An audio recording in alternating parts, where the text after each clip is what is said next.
욥기 36장 1절 봅니다.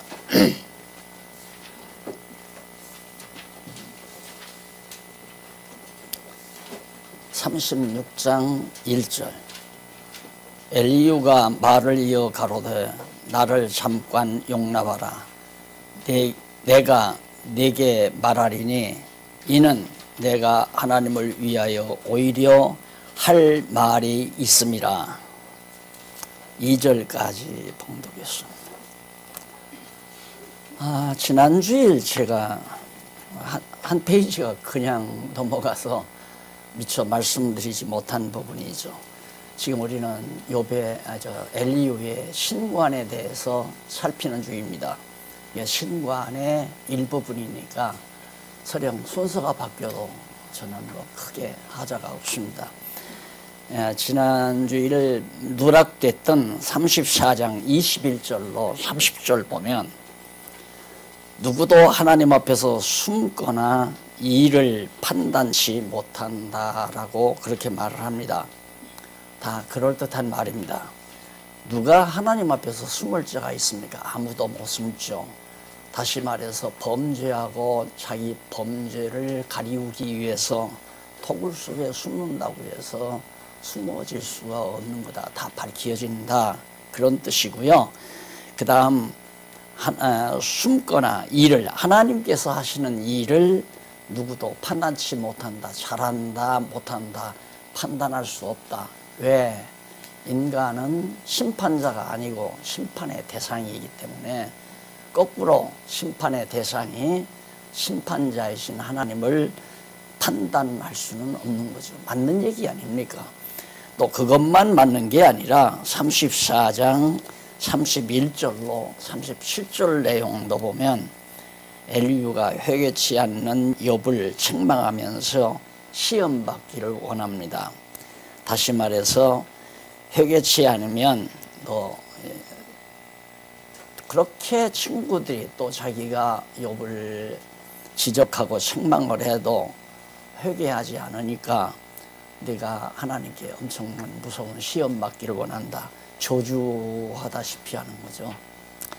그런데 이 엘리후의 신과는 여기 이쪽 3399페이지 두 번째 문단 중간에서 조금 내려와서 있죠.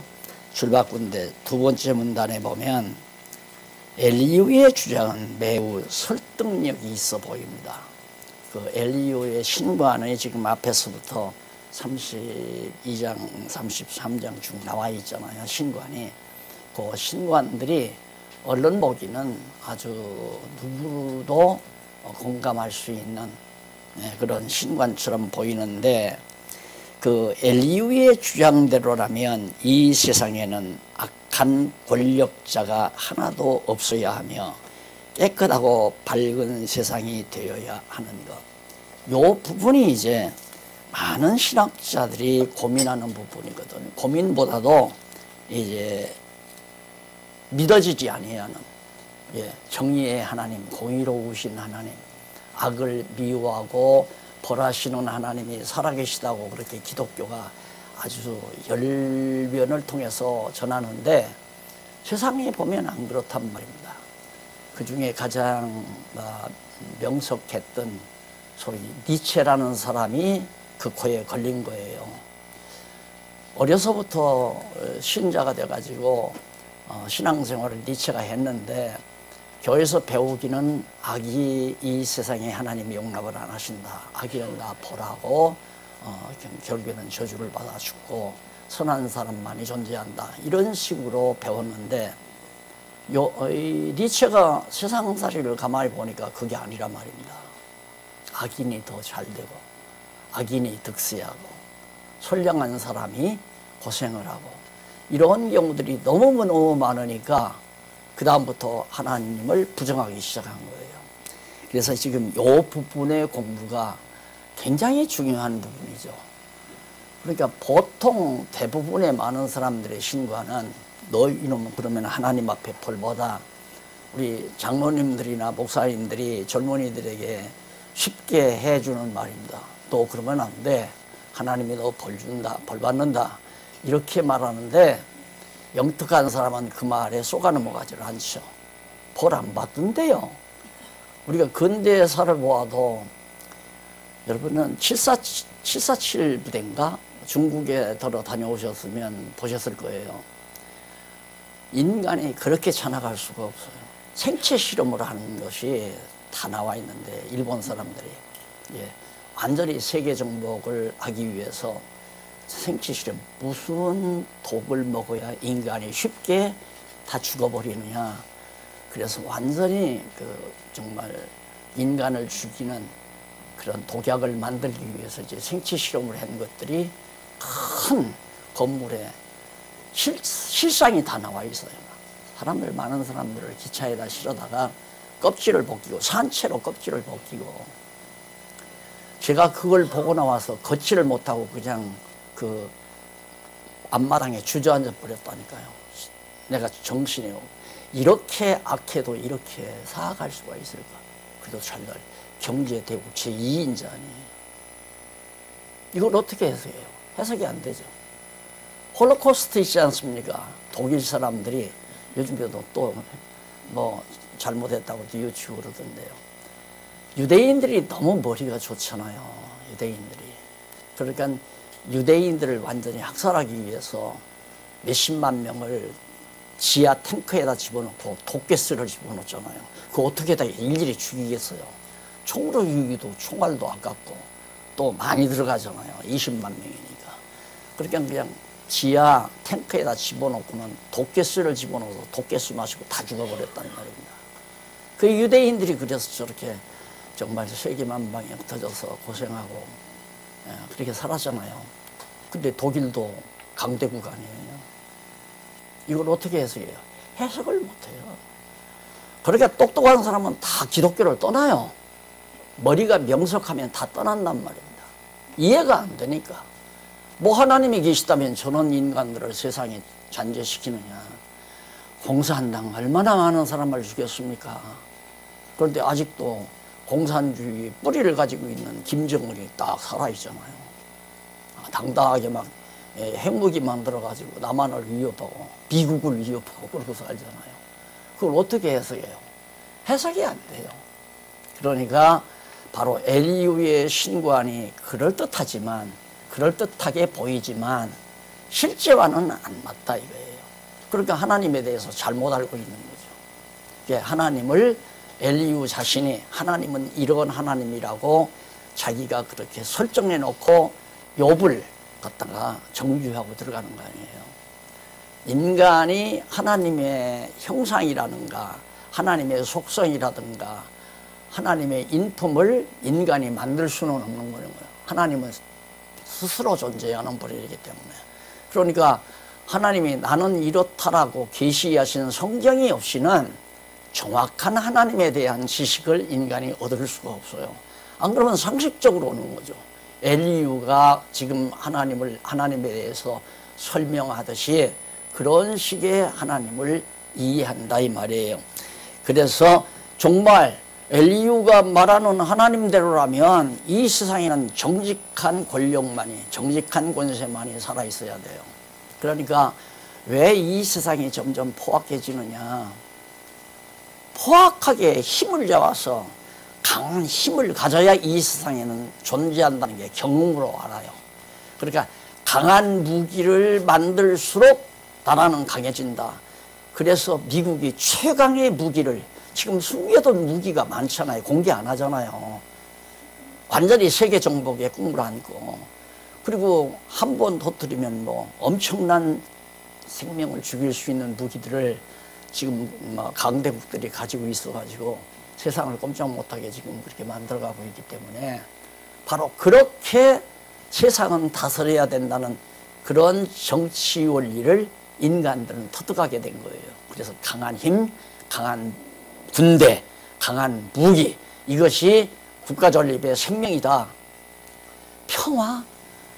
뭐 정말 이 땅 위에 서로 인간이 공평하게 균등하게 서로 인권을 존중하면서 평화를 누리고 살자. 좋지요. 얼마나 좋아요. 안 그래요? 우리 교회에서도 그렇게 살자고 하는 것도 그것도 안 되잖아요. 높은 사람 낮은 사람 없이 하나님 앞에서 다 정말 편안하게 누구누구 지배하지 말고 누가 누구를 다스리지 말고 하나님 앞에서 정말 인격 존중받고 하나님의 자녀로서 균등하게 살자고 해도 기어코 뭔가 힘잡아서 지배하고 명령하고 다스리고 살고 싶어 하는데 힘든 거라. 왜? 이 세상은 이미 하나님께서 에덴 동산에서 아담을 내보내면서 짐승권 내쫓았잖아요. 내쫓아가지고 짐승 권세가 이 세상을 다 장악하고 있어요.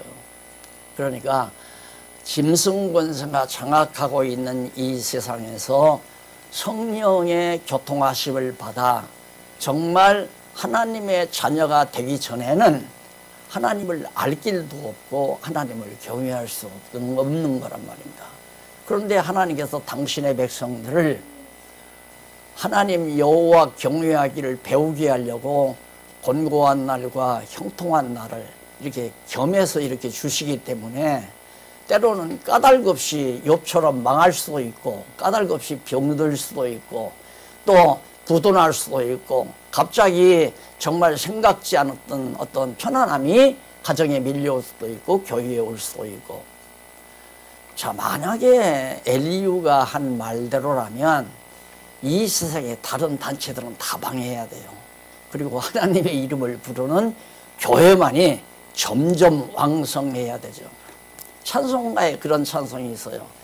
세상 나라들은 멸망받으나 예수교회 영영 왕성하리라. 말이나 되는 얘기예요. 그 말이 안 되는 얘기거든요. 세상 나라들은 전부 멸망을 받아요. 다. 그건 결론적으로 그렇죠. 최종적으로 가서는 그렇지만 과정 역사 속에서는 그런 일이 없단 말입니다. 교회라고 해서 왕성하고 세상 나라는 다 망하고 하나님 엘리후가 말하는 하나님이 살아계시다면 세상이 그렇게 돼야 되죠. 그런데 교회도 망하고. 이제 6.25 때 교회가 폭격을 맞았어요. 도시에 교회가 폭격을 맞으니까 동네 사람들이 수군이 되기를 하나님이 살아계신데 왜 교회가 폭격을 맞아? 이러고 나오는 거예요. 설명 못하죠. 왜? 대부분의 많은 사람들이 엘리후가 가지고 있는 신관을 가지고 있기 때문에 신관은 철저히 정리를 하셔야 됩니다. 그래서 제가 지난번 말씀드렸죠. 좀 바쁘시더라도 여기 엘리후의 신관 부분만은 자세하게 교재를 읽어가면서 확고하게 다 그거 정리해 드렸으니까 마지막 마무리 딱딱 정리했잖아요. 여기도 바로 그 얘기거든요. 엘리후의 주장은 매우 설득력이 있어 보여요. 누가 들어도 아 그렇다 설득력이 있어 보이는데 만약에 그렇다면 이 세상에는 악한 세력이 하나도 없어야 돼요. 다 하나님이 벌 줘서 멸망시켜 버리니까.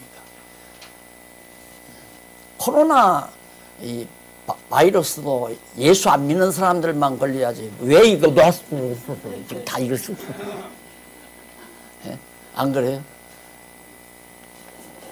그래서 엘리후가 마지막 열나니까 욥더러 너 회개치 않으니까 책망하면서 너 하나님께서 무서운 시험을 내한테 주기를 원한다고. 자, 그래서 36장으로 넘어갑니다. 지난번 누락된 거 보고 강의해 드렸습니다.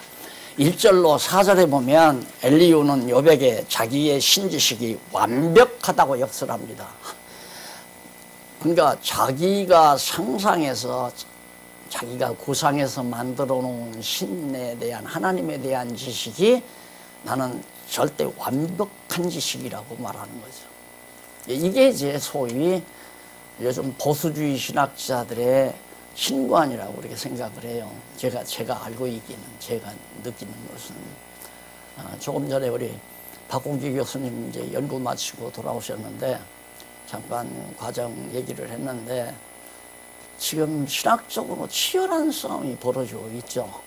외롭게 우리 박 교수는 혼자서 지금 성경신학을 대변해서 현대 지금 만연되고 있는 신학사상들과 싸우느라고 막 이렇게 감기까지 바이러스 아니래요. 날들은 이게 절대 코로나 바이러스 아니라고 그러더라고요. 정말 함께 힘을 모아서 싸워야 돼. 우리 교회 전례에 바른 게 그거 아니에요? 진리 싸움이 최고거든요. 이 싸워야 되죠. 이것이 뭐 어디 나하고 의견이 다른 사람들하고 혈육의 싸움이 아니라 감정 싸움도 아니고 지금 우리는 세계를 향해서 세계 신학계를 향해서 외로운 전쟁터에 마치 골리앗 앞에 다윗처럼 나서서 전쟁을 해가고 있는 이런 상황이라는 것, 우리 모두가 함께 하나님 앞에 정말 힘을 모으는 그런 마음이 필요하리라고 생각을 합니다. 그래서 욥에게 자기의 신지식이 매우 옳다. 보수주의자들은 보수주의자들대로 자기들이 옳다. 또한 진보주의 신학자들은 진보주의 신학들대로 자기들이 옳다. 그리고 파르트주의자들은 파르트주의자들대로 아니다. 이게 다 보수와 진보를 뛰어넘은 것이다라고 지금 이렇게 3파전이 벌어진 상태에 지금 뛰어든 거예요. 우리 성경신학 전사가 지금 뛰어진 건데, 인간적인 생각으로 봐서는 도저히 이겨낼 수가 없지만은 하나님께서 주시는 힘과 지혜로 나는 충분히 이길 수 있다고 그렇게 생각을 합니다. 이길 수 있다. 이길 수 있는 도구가 있기 때문에 이기기 위해서 지금 전쟁을 벌린 것이니까. 그래서 엘리후의 신관도 웃기는 거예요. 지금 목사님들, 보수주의 목사님들은 전부 엘리후의 신관이에요. 그래서 내가 그랬죠. 엘리후의 신관은 보수주의 신관으로서 그럴듯하게 보이지만은 그건 아니다. 이제 그 뒤로 그렇게 되다 보니까 이제 완전히 구속사 신학이 나와요. 구속사 신학이. 그래서 앞에 신관은 잘못된 엘리후의 신관, 거기로부터 구속사 신학이 잘하면 구원 얻고 잘못하면 멸망받는다, 그런 거죠. 그래서 5절로 16절에 보면 엘리후가 욥에게 하나님의 사역에 대한 견해를 쭉 역설합니다. 하나님이 어떻게 하시는가. 자, 거기 보면 다 일일이 다 읽을 수 없고요. 10절로만 한번 보십시다. 그들의 귀를 열어 교훈을 듣게 하시며 명하여 죄악에서 돌아오게 하시나니, 하나님께서 죄악에서 돌아오게 하시나니 만일 그들이 청종하며, 돌아오게 하는데 만일이 또 무슨 필요가 있어요. 그러니까 이것도 번역상의 문제가 있는 거죠. 하나님께서 돌아오게 하신다고. 그러니까 엘리후의 언어라고 하는 것은 일관성이 없다. 성경을 연구하는 데 있어서 매우 중요한 것은 언어학이거든요. 저는 어학을 전공하지는 않았습니다만은 언어를 통해서 기록된 거기 때문에 이 언어가 전후 맥락에 따라서 하자가 없는 언어인가 글인가 그렇지 않은가를 찾아내야 한단 말입니다.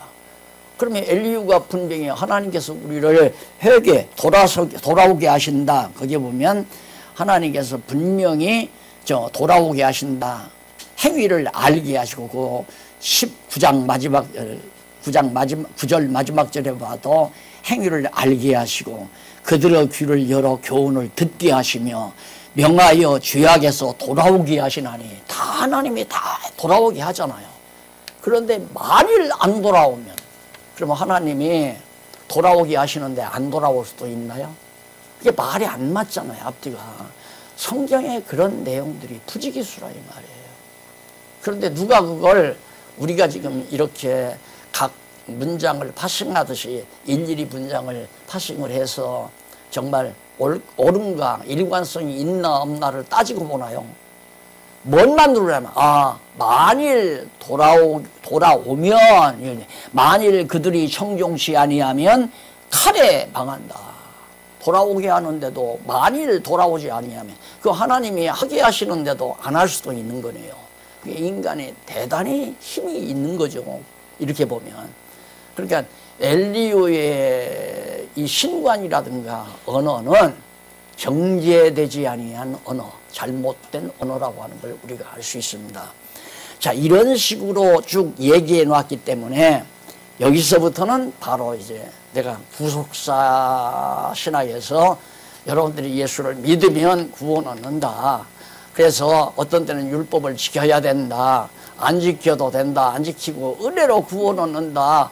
예정된 자들은 다 구원 얻는다 해놓고 그러면 이건 뭐 인간아 로봇인가? 그러니까 그래도 율법은 지켜야 되고 우리가 하나님 앞에 순종을 해야 되고 왔다 갔다 하면서 아무도 그거에 대해서 정리한 사람이 없습니다. 신학자들도 아무도 정리를 못해요. 그 부분은 함부로 말을 못한다 이 말이에요. 예정 얘기 못해요. 하나님의 작정도 얘기 못해요. 그렇다고 율법을 지켜야 되느냐 하면 은혜를 강조하면 은혜로 구원 얻는다 했다가 아니야 그래도 율법을 지켜야 돼 이러고 나온다 이 말이에요. 아무리 석박사라도 그렇게 나온다. 이 부분이 지금 굉장히 다 신학적으로 헷갈리는 부분들이에요. 자, 그래서 결국 역설을 하고 났는데 이상과 같이 엘리후의 신관이 잘못된 거 알 수 있죠. 그러니까 쉽게 그렇게 생각하세요. 우리들이 보통 다 한국은 대부분 이제 진보주의 신학자들은 아주 특이하기 때문에 별로 우리가 접촉을 못했거든요. 기독교 감리교나 기독교 장로교에 몸담지 않았으면 아마 진보주의 신학을 접하지 못했을 거예요. 대부분은 다 보수주의 신학이에요. 그냥 보수주의 신학.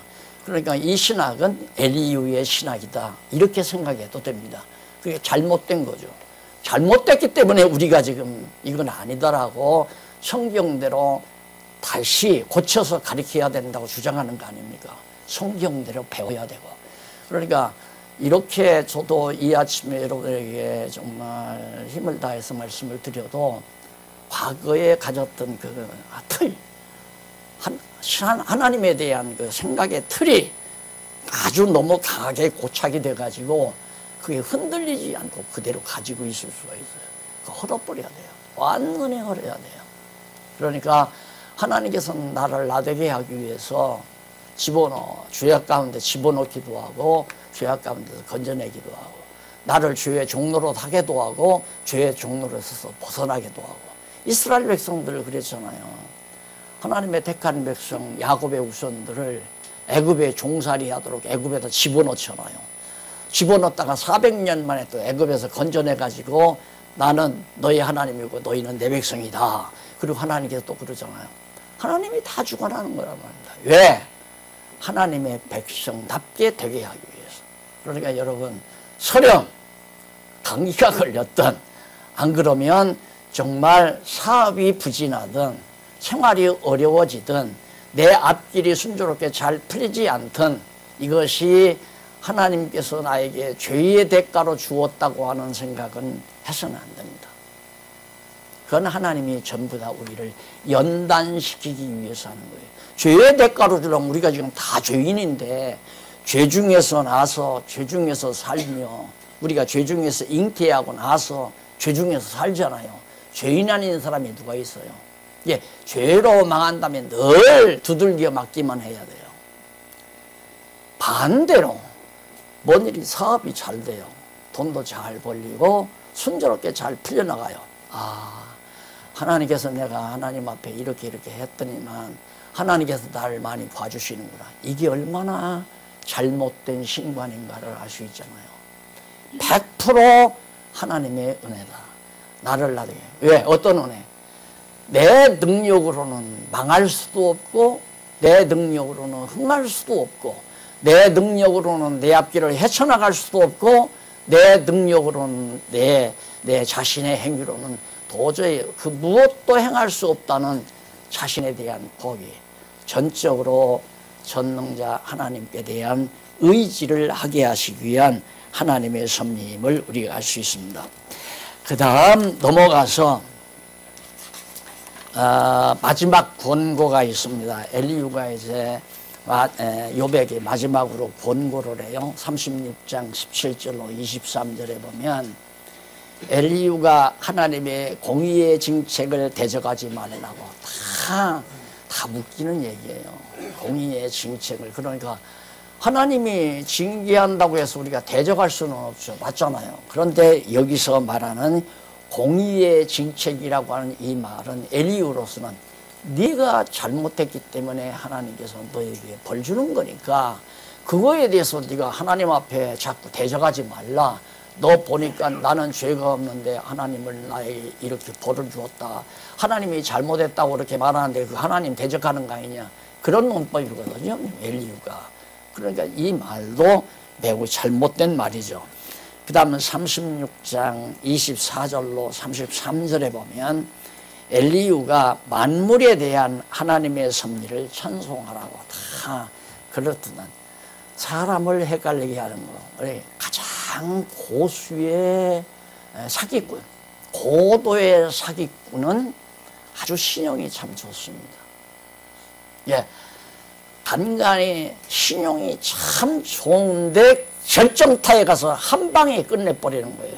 전 재산 다 잡아삼켜버리는 거죠. 예, 그러니까 그게 고도의 사기꾼이듯이 우리가 쏟기 쉬운 게 뭐냐면 섞어놓는 거. 옳은 말 같은 것과 아닌 말을 섞어놓으면 분별을 못해요, 우리는. 왜? 옳은 말이 나오면 그렇다 이미 마음이 그걸 옳다라고 생각하고 보니까 다 옳은 것 같아요, 다. 예, 공산당들이 뭐 공화국이라고 그래요, 공화국. 인민공화국, 뭐 인민을 위한 공화국이다. 좋은 말은 다 갖다 써요. 인권도 다 인권이란 말도 쓰고 평화란 말도 쓰고 정말 복지란 말도 주고 행복이란 말도 쓰고 다 써요. 물론 세상 나라도 다 그렇지만 어떤 나라도 다 그렇지만 그렇기 때문에 우리가 다 속는단 말입니다. 뭐 정말 정계 입문하려고 나와서 듣기 싫은 말 하는 사람 아무도 없잖아요. 다 잘 살게 해주겠다. 아픈 데다 긁어주겠다. 다 해결해 주겠다. 집 없는 사람 집 다 해결해 주고 생활비 없는 사람은 생활비 다 해결해 주겠다. 그러니까 그게 그런 데서 우리가 다 쏘가 넘어가는 거란 말이에요. 예, 엘리후가 정말 다 그럴듯한 말, 하나님에 대해서 옳은 것 같은 말도 하고 엉터리 같은 말도 하고 그래서 이게 알 수가 없이 되어버리는 분별을 못하는 결과를 가져온다는 얘기죠. 하나님 섭리 찬송하라는 건 얼마나 좋아요. 예, 그렇게 얘기하면 되죠. 여봐, 하나님이 너를 더 정말 너의 신앙을 성장시키기 위해서 너를 잠시 시험에 묻어두었으니까 이 시험을 이기지 못할 시험은 하나님이 안 주신다. 이길 거고 그러니까 이 시험 중에도 여호와를 찬양하라. 이 말이면 맞는 얘기죠. 그렇잖아요. 내가 욥을 만나서만 아마 그렇게 얘기했겠죠. 지금 한 대로. 우리에게는 저주란 없잖아요.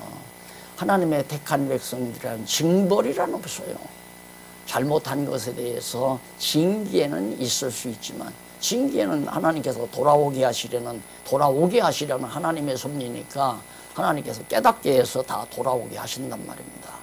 그러니까 하나님 앞에 범사에 잘못한 거 깨닫게 하기 위해서 징계에도 감사해야 하고 찬양해야 되고 또 애매히 아무런 잘못이 없는데도 하나님께서 시련을 주어도 나를 성장시키기 위한 하나님의 아름다운 뜻이니까 그것도 감사해야 되고 찬송해야 되고 그래서 사도 바울은 하나님의 너희를 향하신 뜻이 뭐냐면 범사에 감사하고 항상 하나님의 뜻을 구하고 또 항상 화내지 말고 기뻐하고 살아라. 이것이 이제 데살로니가서에서 사도 바울이 가르치는 교훈 아닙니까? 37장 1절로 13절에 보면 만물의 섭리로 바라시는 하나님의 음성을 들으라고. 그럴듯해요. 예. 맞죠? 이 세상 만사 만물을 통해서 하나님께서 당신의 뜻을 전달하니까 그러니까 일반 역사도 일반 우주의 역사, 나라의 역사, 세계의 역사 이런 역사 섭리도 하나님의 말씀이라고 그랬죠. 그래서 시편에 보면 구약의 시인들이 하늘과 땅에 하나님의 음성이 가득하다. 하나님의 말씀이 꽉 찼다 이 말이에요. 그러니까 이른 아침 태양이 떠오르는 거나 그 다음 저녁에 달이 떠오르는 거나 이 모든 자연현상이 자연현상이 아니라 하나님의 능력과 권능을 널리 널리 선포하는 하나님의 말씀이라는 걸 우리가 알 수 있잖아요. 그저께 신문에 보니까 어느 우주과학자가 그런 얘기를 했어요. 언젠가는 태양이 지구를 삼키고 태양도 사라진다. 이런 말을 했어요. 물리학자들에도 빵긋빵긋 그런 과정을 알죠.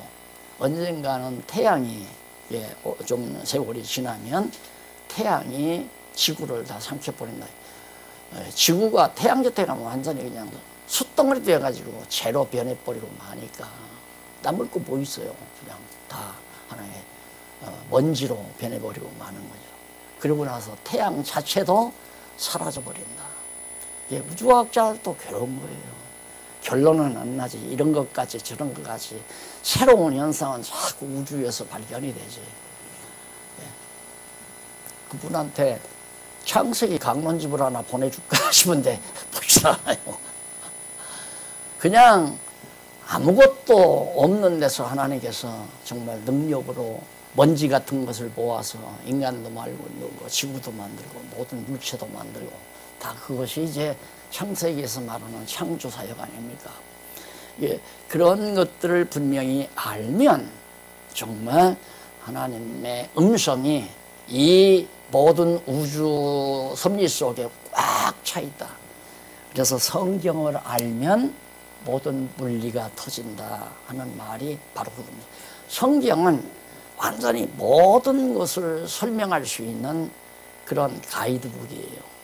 어떻게 우주를 설명할 건가? 어떻게 식물을 설명하는가? 어떻게 역사를 설명할까? 어떻게 생물을 설명할까? 이런 것들을 안내해 주는 가이드북이 바로 성경이란 말입니다. 성경을 독파하게 되면 다 그런 것들이 해석이 되니까 하나님의 음성을 들을 수가 있는 거죠. 자, 그 다음에 넘어가서 37장 14절로 20절에 보면 하나님의 음성을 듣고서 기묘하신 일을 공부하라고 말을 합니다. 아주 엘리후의 신관도 미숙하지만은 하나님의 위대하심에는 알고 있고, 이런 부분은 상당히 이제 엘리후도 감을 잡잖아요. 음성을 듣고서, 그러니까 우주 만물의 모든 섭리와 경륜을 통해서 하나님의 음성을 들으라. 그렇게 위대하고 크신 분인데 얼마나 기묘하신, 아주 놀랍고 묘한 일을 행하시는가, 공부하시는가, 섭리하시는가, 그런 얘기죠. 그러니까 우주 과학자들은 한번 그 신비 속에 빠져들면 거기서 헤어나지를 못한대요. 너무 신묘막측하니까. 그러니까 그 신묘막측한 것을 자꾸 헤치면서 새로운 게 보이니까 그럴 때마다 이제 뭐가 뇌파에서 새로운 걸 자꾸 발견될 때마다 뭐가 도파민이라고 하는 요소가 뇌에서 생성된다고 그러잖아요. 그게 굉장히 뇌를 건강하게 만들고 또 행복감을 주고 뇌파민이라는 게 발생을 해야. 그러니까 우리가 성경에서 새로운 진리를 자꾸 터득할 때마다 정말 행복하지 않을 수가 없죠. 그러니까 공부하시는 분들이, 목사님들이 전화해서 목사님 행복합니다, 감사합니다, 행복합니다. 성도님들도 그렇고요. 몰랐던 걸 깨달으니까 막 뇌에서 이제 그런 하나의 요소가 발생하니까 뇌도 건강할 뿐만 아니라 마음에도 행복과 기쁨이. 그렇게 천문학자들이나 우주과학자들도 만원경을 통해서, 현미경을 통해서 새로운 게 자꾸 발견되면 막 그때마다 정말 얼마나 기쁘고 즐겁겠습니까? 진리를 찾으니까. 근데 인간의 욕심은 도파민을 자꾸 죽이잖아요. 왜? 욕심대로 안 되니까 자꾸만 스트레스가 쌓이는 거죠. 이게 스트레스 쌓이는 것은 도파민을 약화시키는 거고, 도파민을 인간의 그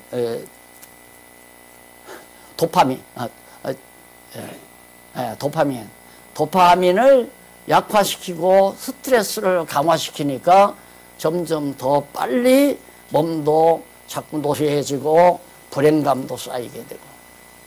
그래서 여러분 성경 공부할 때 어느 목사님이 그래요. 목사님, 이 성경 공부 한번 해보니까요, 완전히 마약 성질이 있는 것 같아요. 마약 성질. 그러니까 공부했는데 하기 싫은 게 아니라 자꾸만 해 들어간다는 거예요. 왜? 금광을 발견한 것처럼 깊은 100m, 200m 땅속에서 금맥을 찾았는데 안 팔 사람이 어디 있어요. 계속 파고 들어가지. 힘들어도. 똑같은 거죠. 그래서 정말 이 기묘하신 일, 하나님이 행하시는 이 기묘한 일이 우주 전체에 꽉 잠겨 있잖아요. 그러면서 바로 이 엘리후가 욥을 권면을 하고, 마지막 권면을 하고 엘리후의 말이 그칩니다.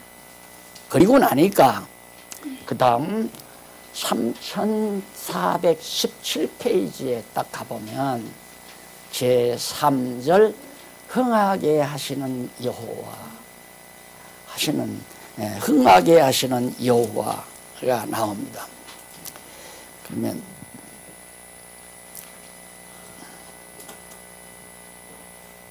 1절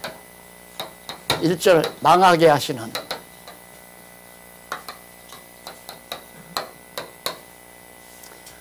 여호와. 그 다음 2절 뜻대로 하시는 여호와. 지금 3절 마지막이거든.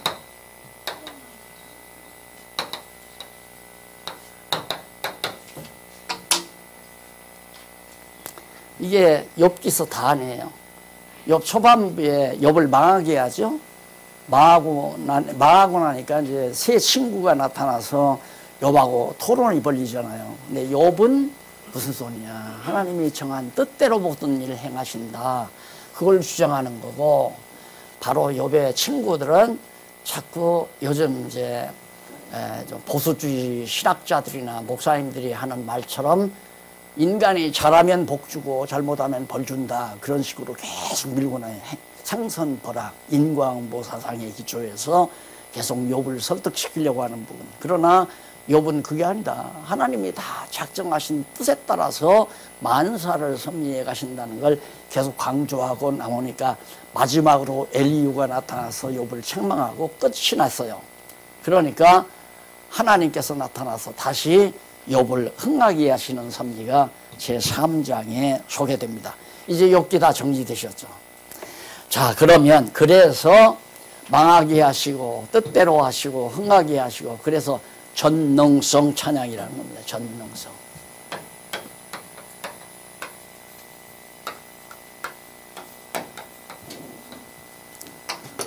하나님은 전능하신 하나님이라서 망하게도 하고 당신의 정하신 뜻대로도 섭리하고 망한 자를 다시 흥하게도 하시는 그런 전능하신 여호와 하나님이다. 그걸 계시하시는 것이 바로 이 욥기서라 이 말이에요. 그래서 욥기서의 전체 내용이 예수님께서 정말 높고 높은 영광의 보좌에서 서버리고 낮고 천한 인간 땅에 와서 저주받은 인간의 육성을 입었잖아요. 육성을 입고 가장 음부까지 십자가에 못 박혀 죽으시고 음부까지 낮아지셨거든요. 그게 하나님의 정하신 뜻대로 된 거예요. 그리고는 마지막 부활해서 승천 다시 하잖아요. 다시 회복하는. 그것도 하나님의 정하신 뜻대로. 그래서 욥기는 오실 메시아에 대한 하나의 모형적, 예표적인 언약의 말씀이다 라고 하는 것이 이제 최종적 결론으로 정리가 되는 거죠. 자, 그럼 흥하게 하시는 하나님 가운데 38장에서부터 이제 42장까지인데 41장까지는 천지 만물을 주관하신 권능을 가르쳐줘요. 욥에게 천지와 만물을 하나님이 다 주관해 가신다. 그 다음 마지막 42장에서는 여호와 스스로의 권능으로 패망한 욥을 다시 흥하게 하시는 하나님, 전능의 하나님이죠. 자, 생명이란 무엇인가라고 하는 글을 제가 무엇인가 사권에서 마지막 썼잖아요. 그 생명이란 무엇인가의 모든 내용도 우주 모든 만물을 다 하나님이 주관한다. 그러니까 왜 평창 올림픽 때 드론으로 올림픽 마크를 만들잖아요. 다 전부 컴퓨터로 조작해서 그러거든요. 드론 띄워놓고 불빛 켜놓고는 컴퓨터로 조작하니까 막 그냥 끝으로 돌아다니다가 잠자리 돌아다니다가 딱 맞추니까 올림픽 마크, 오륜 마크를 딱 그려놓잖아요. 그러니까 수많은 드론을 전자매체를 통해서 주관하는 것처럼 우주에 있는 모든 수없이 많은 별들과 우주 천체들, 그 안에 살고 있는 생명체들, 내가 뭐 강하다, 뭐 우리는 무기가 뭐 있다, 군사가 어쩌다 난리를 쳐도 눈으로 보이지도 않는 코로나 그 병균한테 그냥 인간들이 꼼짝 못하고 수백 명이 죽잖아요. 수백 명이. 그리고 모든 비행기도 다 멈춰버리고 그냥 꼼짝 못 벌벌벌벌 다 떨고. 하나님이 보이지 아니하는 세균보다 주관한다. 상상해 보십시오. 애굽에서 이스라엘 백성들 건져낼 때 하나님께서 그냥 재앙을 내리니까 막 죽어가잖아요. 막 죽어가요. 하나님이 다 주관하고 섭리하세요. 그러니까 여기 욥에게 하나님이 직접 당신을 말하는 거예요. 여호와께서 욥에게 변론을 책하며 물음에 답하라고. 욥이 뭐 이 어리석은 미련한 어리석은 그 친구들하고 변론하는 거, 그 뭘 변론하느냐, 그 말로지도 않은 거 뭘 변하느냐. 너도 내 지식이 완벽하지 못하다, 완전치는 못하다. 그러나 꽤 친구들보다는 네가 낫지만 하나님의 정하신 뜻대로 한다는 건, 그러니까 우리들은 이건 알잖아요. 다 작정하신 뜻대로 모든 일이 섭리된다. 그건 아는 분도 있고 아주 믿기까지 하는 분도 있고, 믿기까지 하는 분은 마음이 평안할 거고, 아는 데서 멈추는 분은 아직도 가끔 가다가 근심 걱정이 올 거고 그럴 거 아니에요. 알기는 아는데 그게 마음까지 전달이 안 되니까 안 믿어져. 하나님의 정하신, 이러다가 이거 어려움이 내게 오면 어떡하나, 이러다가 이거 메르스나 코로나 바이러스나 얻어 걸리면 어떡하나, 이런 걱정, 근심. 물론 하나님께서 조심할 마음을 주시니까 서로 좀, 오늘 와서 악수를 한 번을 못했다니까. 아무도 안 해요, 악수를. 물론 조심하는 건 좋지만 조심할 마음을 주니까 조심해야죠. 그러나 근심 걱정까지는 할 필요는 없잖아요. 그러니까 우리가 욥처럼만 믿어도 근심 걱정하지 않고, 너무 괴로우면 괴롭다고 하고 또 하나님 앞에 빨리 나 데려가 달라고도 하고 그럴 수는 있지만은, 하나님이 보실 때는 욥도 더 지식이 좀 모자란다 얘기예요. 그걸 지금 바로 물음에 내가 너한테 물어볼 테니까 너 답하라. 그러면서 첫 번째 묻는 것이 뭐냐면 38장 4절로 7절에서 땅의 기초를 누가 어떻게 놓았는지도 알아? 지구 땅덩어리가 얼마나 커요.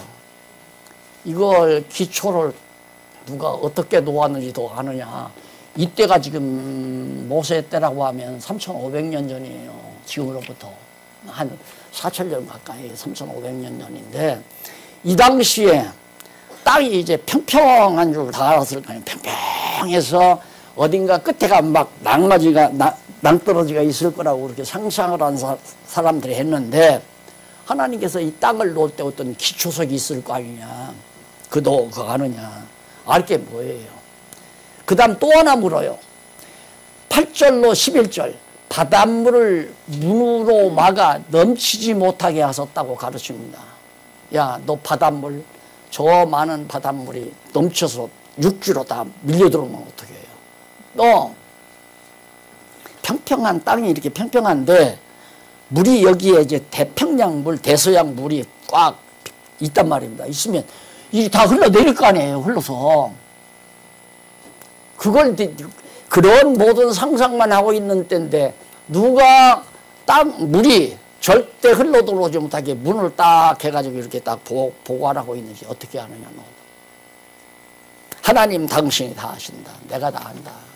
바닷물도, 예. 우리 지금 일본에서 그 핵 폐기물 바다에다 던진다니까 걱정이 많죠. 생선 먹어야 되느냐 안 먹어야 되느냐. 예. 그 바닷물이 휙 돌아서 서해바다로 들어온대요. 바다 물길을 보면. 그런데 하나님이 또 하시면 그 바닷물을 저쪽 남북양 쪽으로 흘러 내려가게 할 수도 있는 거고. 그게 하나님이 다 주관하는 거니까. 아니면 저 바닷물만 남쪽으로 북쪽으로 왔다 갔다 하면서 일본 바닷물만 고기 못 먹게 만들 수도 있는 거고. 다 하나님이 그 길도 다 주관해 가신다.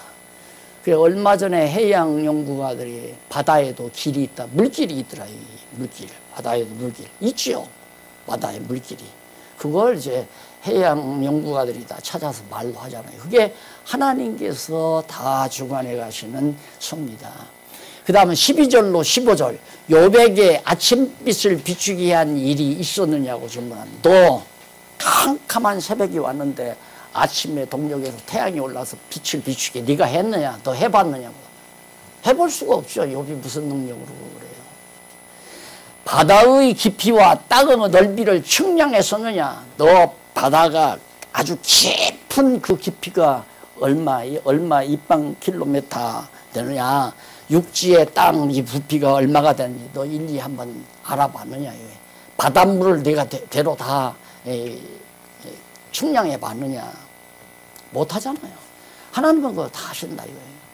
그러니까 노아 홍수 때 그 연구가들이 그래요. 노아 홍수 때 바다에서 땅 속에서 솟아난 물이냐 하늘에서 쏟아진 물이냐. 근데 성경이 뭐 하늘에서 쏟아지고 땅에서 막 쏟아지는 물이 많으니까 지구가 다 물속에 들어갔잖아요. 원래 지구 땅덩어리가 물속에 있었던 거 아닙니까? 물속에 있었는데 물속에 있다가 하나님께서 묻이 드러나라니까 물속에서 묻이 이렇게 산들이 드러난 거란 말입니다. 그러니까 드러나다 보니까 지구가 팽창해지잖아요. 지구가 팽창해지니까 육지가 갈라지면서 갈라진 쪽으로 물은 모아지고 육지는 위에도 솟아나서 오늘 지구 땅이 된 거죠. 그러니까 지구도 하나님께서 지름을 크게도 길게도 할 수 있고 작게도 할 수 있고 하나님께서 압축을 하면 지구의 지름이 짧아져 가지고 물속에 땅덩어리가 다 들어가는 거고. 근데 그런 역사는 이제 물로 안 멸망시키지 않는다고 했으니까 그건 없어요. 없는데 앞으로는 이제 불로 멸망시키겠다고 하나님께서 언약했잖아요. 그러니까 지구도 크고 작게도 다 하나님이 주관하고 섭리하시고 이런 놀라운 능력을 가신 전능자가 세상에 누가 있어요? 그게 여호와 하나님이라는 얘기입니다. 그렇게 설명하지 않고는 이 우주 만사 이게 하나도 설명되는 게 없어요. 아니 호킹이 뭐 빅뱅 원리를 137억 년 전에 뭔가 이렇게 폭발을 해가서 했더니 뭐가 폭발해? 뭐가 있어야 폭발을 할 거 아닙니까?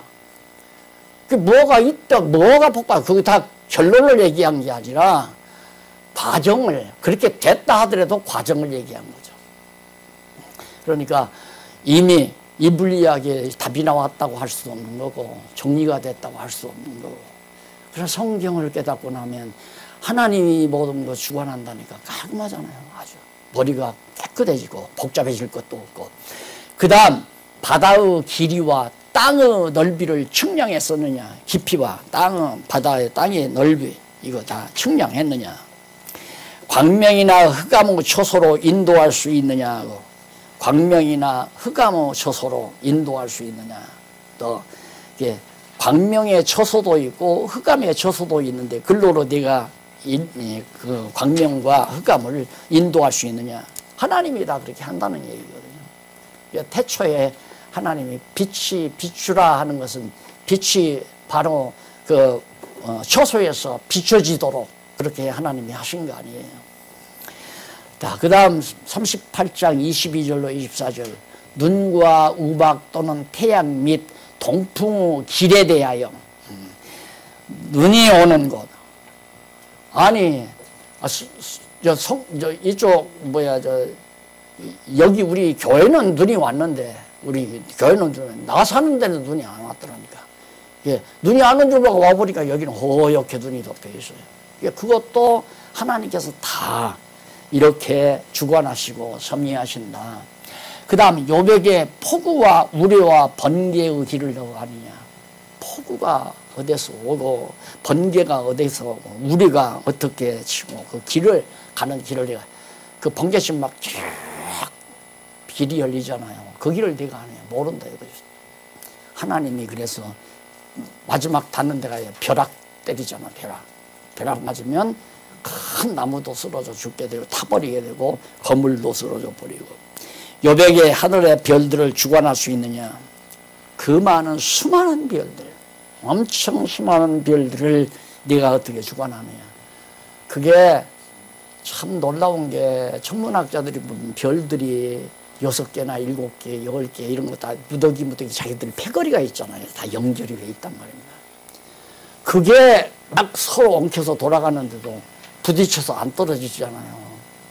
그 하나님이 일일이 그렇게 다 주관한다 이거예요. 욥에게 하늘의 별들을 주관할 수 있느냐. 못하죠, 욥은.